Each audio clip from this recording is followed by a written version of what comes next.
দেখতে দেখতে স্নান যাত্রা এসে পড়ল। নীলাচলে সেবার মহা ধুমধাম। একে মহাপ্রভুর উৎসব শুরু হচ্ছে, আবার বিজয়কৃষ্ণ গোস্বামী স্বয়ং সেখানে উপস্থিত রয়েছেন। এবারের স্নানযাত্রা তাই অত্যন্ত বিশেষ। সেদিন সকাল থেকে গোস্বামীজি কিন্তু ভাবে বিভোর হয়ে আছেন। ভাবের আবেশে টলতে টলতে স্নানবেদীর কাছে এগিয়ে চলেছেন তিনি। কিন্তু দৈতাপতি পাণ্ডারা তো টাকা ছাড়া কিচ্ছুটি চেনে না।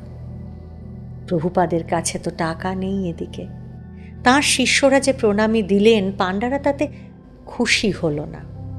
গোস্বামীজিকে তারা স্নান বেদিতে উঠতে দিল না। শিষ্যদের নিয়ে সেখানেই দাঁড়িয়ে পড়লেন গোস্বামীজি। তারপর সেখান থেকে তিনি ধীরে ধীরে চলে গেলেন শ্রীমন্দিরে। স্নান উৎসব তার তো আর দেখা হলো না। মন্দিরের একটা কোণায় তিনি চোখ বুজে চুপ করে বসে রইলেন।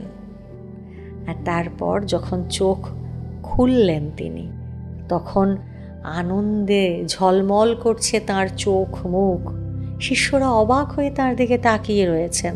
আর শিষ্যদের সেইভাবে অবাক হয়ে তাকিয়ে থাকতে দেখে তিনি বললেন, পাণ্ডারা তো তাকে প্রভুর স্নান দেখতে দিল না, কিন্তু জগন্নাথ দেব কৃপা করে তাকে স্নানযাত্রা স্বয়ং দেখিয়েছেন।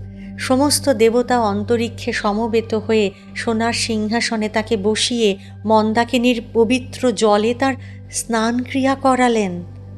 আর গোস্বামীজি এই অপ্রাকৃত স্নানযাত্রা দেখতে পেয়ে ধন্য হয়েছেন।